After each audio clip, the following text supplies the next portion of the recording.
هتتعلم ازاي تكسب من 300 ل 800 دولار شهريا بس من 10 ل 20 دقيقة هتستخدمهم يوميا عن طريق بس كتابة. فيديو النهاردة هو ببساطة جدا هو عبارة ان انت بتكتب مقال او بتكتب حاجة معينة، موضوع معين ايا كان الهدف، حاجة انت بتكون مهتم بيها، في المقابل بتاخد عائد عليها عن طريق مواقع للناس اللي اصلا مش حابة تعمل موضوع ان هو يكون عنده موقع الخاص وينزل عليه مقالات ويستنى الناس تيجي والكلام ده كله. لا، في مواقع هي بتوفر عليك الكلام ده كله، تقول لك انت اكتب الحاجه دي، يعني خد من وقتك 10 ل 20 دقيقه اكتب ايا كان الحاجه اللي انت حاببها، وبعد كده احنا هنجيب لك الناس تتفرج على المقالات دي عشان نشوف ويكون في اعلانات بتظهر على الصفحات. في المقابل انا هديك فلوس وانا هاخد منك فلوس. فالموضوع ببساطه جدا زي ما بتكتب مقال تاخد من عليه فلوس عن طريق موقع جدا بسيط، وهنشرحه خطوه بخطوه معانا. فتابع الفيديو للاخر عشان تستفيد. وزي ما بنحاول دايما ان يكون المواقع اللي بنجيبها تكون بتوفر وسائل دفع تقدر تستقبل منها الفلوس عندك، زي ويسترن يونيون، بايونير، او الحاجات اللي هي زي فودافون كاش والكلام ده كله. فده كله ده موجود في الفيديو ده في الموقع ده. فما تنساش تنزل تعمل اشتراك في القناه وتعمل لايك وشير، وتابعوا معايا الفيديو للاخر. يلا بينا. طيب، بالنسبة لفيديو اليوم زي ما اتكلمنا في بداية الفيديو ان احنا الموقع هو عبارة عن مقالات، هنكتب مقالات او هنكتب حاجة باستخدام التليفون في اي مكان، يعني حتى لو انت ماشي زي ما اتكلمنا بمواصلاتك في ايا كان المكان اللي انت فيه، تقدر انت تكتب من 10 لربع ساعة في اليوم وتسيب المقال، وتبدأ ان انت على مدار كل شهر، يعني نهاية كل شهر انت تحصل فلوسك اللي بتجيلك من المشاهدات للحاجات بتاعتك اللي اوريدي الموقع نفسه هو اللي بيعمل لك الكلام ده. طيب، الموقع هو زي ما قلنا اسمه رايت مي، تمام، او رايت دوت مي. ده هتلاقوا اللينك، هتلاقوا الرابط تحت في الديسكريبشن، تحت هتلاقوا الرابط في الوصف تحت، هتخش عليه. فكره زي ما قلت لكم، فكره الموقع زي ما قلت لكم هنا بيديك الفيوتشر بتاعته ان هو بيخش لهم ناس بشكل كبير جدا. موضوع ان الكونتنت بتاعك انت شخصيا بيكون عليه كوبي رايت، يعني محدش يقدر ياخد الكونتنت او المحتوى. عشان كده تحاول بقدر الامكان ان انت يكون المحتوى خاص بيك انت اكتر، تمام.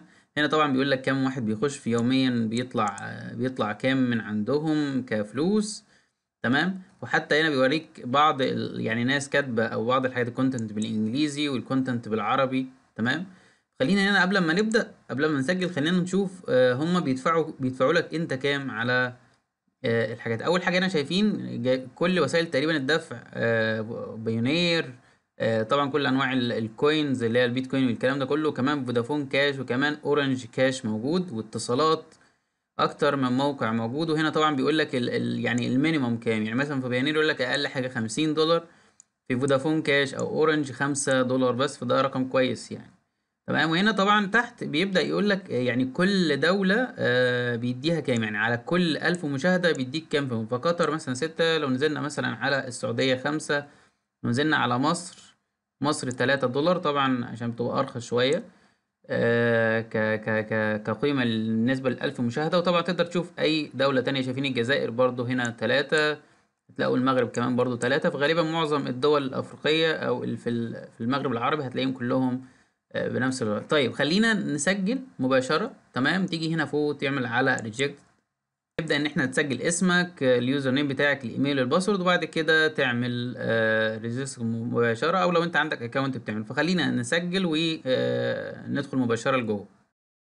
طيب، مجرد ما تدخل على الحساب بتاعك هيبدأ يظهر لك الشكل ده. اول حاجة يقول لك تحذير، بيقول لك ان انت حاول بقدر الامكان ان المقال بتاعك يكون منظم ويكون مترتب، بحيث والاي سي او اللي هو الكلمات المفتاحية والكلام اللي انت هتكتبه يكون قوي، بحيث او يكون مستهدف بشكل اخص المقال اللي انت بتكتبه، الناس اللي انت هتستهدفهم دول. وفي نفس الوقت الدول او اللغة مثلا العربي مثلا، فتكون مستهدف او كلامك مناسب للدول اللي انت هتشتغلها، سواء بقى ايا كان اللغه، انجليزي، عربي، اسباني، ايا كان اللغه. طبعا هنا بعد كده بيقول لك شروط الموقع نفسه، موضوع استخدام وسائل غير مشروعه، ان انت مثلا في مواقع بتاعه تزويد اللي هي بتجيب ترافيك والحاجات دي ممنوع ان انت تستخدمها. يعني اي حد هيخش اقل من 25 سنه ويطلع مش هيتحسب لك. ودي تقريبا بتبقى هي ليها علاقه باللي فوق، اللي هي المواقع اللي بتبدا تجيب لك زيارات، لان اللي بيخش وبيطلع على طول مباشره، فبالتالي انت مش هتكسب اي حاجه. طبعا بيكون في شروط عشان ان ان هو ان هم بيعملوا مراجعه على كل مقال انت بتنزله، فبيتقبل او ما بيتقبلش. فعشان كده بقدر الامكان حاول في الربع ساعه وال10 دقايق اللي بتاخدهم كل يوم ان انت تكتب حاجه فعليا تكون مفيده. طبعا ده من بحثك، انت ممكن تجيب مقالات من على الفيسبوك او حاجات، بس تجنب ان انت تجيب حاجه من على المواقع على الانترنت، لان اوريدي هتلاقي معظم المقالات موجوده. هوريكم موقع تاني لما بتكتب المقال بيكشف لك اذا كان المقال اللي انت كاتبه ده موجود زيه او متشابه مع حاجه ولا لا. طبعا زي ما قلت لكم بتراجع المقال بتاعك في خلال 24 ساعة، ان المقال بتاعك ما يقلش عن 400 كلمة. ان المقال بتاعك يكون متنظم ومحطوط فيه صورة ومحطوط فيه حاجة، بحيث ان يكون شكل المقال مناسب ان يخلي حد يقرأ، فاهم؟ اسمه جذاب. تمام. طبعا هنا كاتب لك ان هو اي حاجه ليها علاقه بالعنف، الدم، الاباحي، السياسي، ده ما بيتقبلش وبيتم حظر حسابك مباشره لو انت خالفت الشروط اللي هم كاتبينها. الشروط انا شايف ان هي ما فيهاش اي حاجه، الشروط بسيطه جدا جدا جدا. انت فكره ان انت تكتب مقال خاص بيك جدا، تهتم بتنسيق المقال بتاعك، وان يكون المقال بتاعك بيكون يعني فوق ال 400 كلمه. تمام. مجرد ما انت تخلص الكلام ده كله، انت ممكن تيجي هنا بس عند السيتنج في الاول. تمام. تكتب هنا طبعا اسمك فوق، ممكن تكتب كلمة، ممكن تحط الحاجات بتاعتك هنا. تمام. بعد كده هنا بتيجي عند كلمة withdraw، وطبعا هنا بينزل لك الفلوس بتاعتك. مجرد ما يطلع لك هنا فلوس وبتعمل withdraw من هنا، وبتنتقل عند حاجة اسمها البندنج، وبعد كده بتنتقل. وهنا طبعا كاتب لك في خلال ايام، بحيث ان هو في مواقع تانية بتقعد شوية اكتر، يعني يقول لك مثلا كل شهر مش هتعرف تسحب غير كل شهر، لكن هنا متاح ليك ان انت تسحبها في خلال ايام، وده شيء كويس جدا. طيب احنا اول حاجه اهم حاجه عندنا هي دي، اللي هي اد ارتكل، اللي هي اد مقال او اضافه مقال. وانت ممكن تترجم الموقع نفسه العربي، ممكن تعمل عربي، هتلاقي كل الموقع بقى بالشكل ده. نيجي من هنا مثلا نكتب مقال مثلا عن التجاره في 2022 افضل منصات التداول مثلا. ده عنوان المقالة. وطبعا انت بتكون عامل ريسيرش عشان تعرف تختار عنوان كويس كده. طبعا هنا بتختار، هنا مثلا بيطلع لك لغتين، العربي، احنا بنختار العربي من المقال بالعربي. تختار الحاجة نفسها عن ايه، هل احنا مثلا المقال عن التجارة الإلكترونية، فممكن يكون المقال شوية خلينا نقول ان هو تك، ماشي، تقني، او حتى ممكن ما يكونش تقني، ممكن احنا نختار حاجة تكون قريبة شوية من الحاجة بتاعتنا. تمام. تبدأ هنا تبدأ تيجي هنا بقى، هنا الشكل المقال بتاعك. طبعا احنا عشان عربي فهتجيبه من اليمين للشمال، فتبدأ ان انت تكتب المقال بتاعك بحيث ان هو يكون مرتب. وبعد ما بتبدأ تكتب المقال بتاعك وتحاول تنظمه بالشكل ده، لو في نقاط هتحاول ان انت تعملها بالشكل ده، او ممكن ان انت يعني تعمل لها كنقط. من هنا عندك كل الاوبشن ان انت تكبر بيها الخطوط بتاعتك، تعمل كل حاجة عن طريق الحاجات الموجودة. وخلينا نقول ان احنا مثلا لو في عندنا مثلا لينك، يعني مثلا تميز مثلا بين المنافسين، مثلا عايز تكتب كلمة مثلا هنا عذرا، وعايز مثلا تخلي كلمة هنا دي تبقى لينك، فانت تقدر تعلم عليها كده وتطلع فوق عند شايفين insert link، تبدأ تحط مثلا، خلينا ناخد ان هو ده اللينك بتاعنا، تحطه كده. تبدأ لو عايز تسميه بحاجة تانية او كده، وتبدأ ان انت تعمله نيو، عايزه يكون في نفس المكان ولا بتاع، فاحنا خلينا نقول ان هو نيو. طيب شايف البتاع لونه اتغير، ومجرد ما حد يضغط على ده على طول هيحوله للموقع التاني اللي انت ربطته بيه. تمام.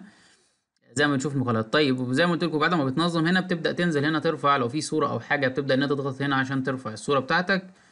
وهنا بتكتب بيقول لك مسج تو ريفيو، للناس اللي بتشوف، اللي هتشوف المقال بتاعك وهتراجعه عشان يقبلوا او ما يقبلوش. فانت بتكتب لهم زي مسج بسيط، خلينا نقول ملخص بسيط جدا ليهم هم، عشان يعني بمعنى اخص، بمعنى يعني بسيط جدا، ان ليه المقال ده وليه ممكن يقبلوه. حاجه بسيطه جدا مش هتاخد منك وقت يعني. تمام. بعد كده بتيجي هنا عند النقطة المهمة، ودي من الابديت اللي عملوها جديد في الموقع ده، هو موضوع الاس اي او. يعني هو هنا فعليا بيحاول بقدر الامكان بكل امكانياته ان هو يساعدك ان المقال بتاعك ينتشر ويجيب اعلى فيو، بحيث ان انت تقدر تكسب من المقال بتاعك. فهنا بيقول لك اول حاجة اكيد كلنا عارفين الاس اي او، اللي هو بيساعد على ظهور المقالات او اي حاجه انت بتعملها. فهنا بيطلب منك اول حاجه ان انت تكتب عنوان يكون مشد. ده برضه هتعمله بعد ريسيرش، يعني ال10 او ال15 دي احنا اتكلمنا عليها. تعمل ريسيرش على مقالات مشابهه للي انت عايز تعملها. تبدا ان انت تدور على مقال يكون المقال العنوان نفسه فيه يعني كلمات مفتاحيه ليها علاقة بالمقال او قريبة من الحاجات بتاعتك او الناس ممكن تكون بتبحث عليها، فبالتالي عنوانك يكون اشد او ملفت اكتر للناس اللي بتدور. وطبعا هنا بتبدأ تكتب، مثلا احنا عندنا حاجات كتيرة جدا للكي وورد، هنا بتكتب الكلمات المفتاحية اللي ممكن الناس تبحث عنها فتظهر لهم المقالة بتاعتك او يكونوا مهتمين بيها، مثلا التجارة الإلكترونية مثلا، او بتعمل علامة اللي هي تعمل العلامة اللي هي الواو اللي تحت دي، وبعد كده مثلا نكتب الدروب شيبينج. تبدأ تكتب حاجات التسويق الإلكتروني كتير، حاجات تقدر انت تكتب كلمات مفتاحية بشكل كبير جدا.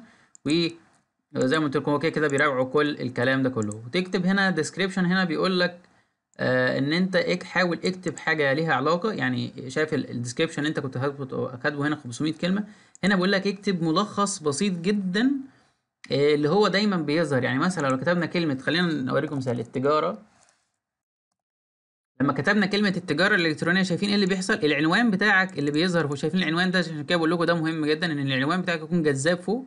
وشايفين الديسكريبشن البسيط اللي تحت ده مهم جدا، هو ده اللي هو طالبه منك هنا، عشان لما يظهر يكون الديسكريبشن ده مساعد للعنوان، فبالتالي تلاقي في فايده للمقال بتاعك. فبتكتب هنا ملخص بسيط كده، وبعد كده بتعمل سبميت. وبعد كده مجرد ما بيجي لك الموافقه على المقال بتاعك، بيبدا يبعتوا لك اللينك اللي هو بيظهر عندهم على الموقع بتاعك، وبتبدا ان انت تتابع الداشبورد عندك هنا. تيجي هنا على كلمه داشبورد، تبدأ تشوف هنا الحاجات اللي جات لك، التواريخ، وتبدأ تشوف اللي انت اللي بيسميها السي بي ام بتاعتك. زي ما قلنا السي بي ام ده اللي هو الافريج بتاع اللي هو انت البلد اللي جات لك منه مشاهدة دي، انت على اساسها بتاخد القيمة بتاعتها. وزي ما قلت لكم الموضوع بسيط جدا فعليا، هياخد منك من 10 ل 20 دقيقة في اليوم، وانت ماشي في مواصلات. بنضيع كتير وقتنا على حاجات كتير جدا، في حاجات زي كده بتاخد منها فلوس، ومنها يعني هي بتساعدك تعلمك حاجات كتيرة جدا، سواء على الريسيرش، حاجات كتيرة جدا. زي ما قلت لكم دي مواقع من الناس اللي عايزة تربح يعني من أقل مجهود ممكن بعائد كويس. فأتمنى يكون الفيديو عجبكم، وزي ما قلت لكم جات الفلوس، وتبدأ إن أنت تعملها ويزدراو من هنا، تختار الحاجة اللي أنت عايز تعمل عليها وتعمل ويزدراو، خلاص خلص الموضوع على كده. اتمنى يكون الفيديو عجبكم، يلا اشوفكم في فيديو جديد، ويلا بينا، سلام.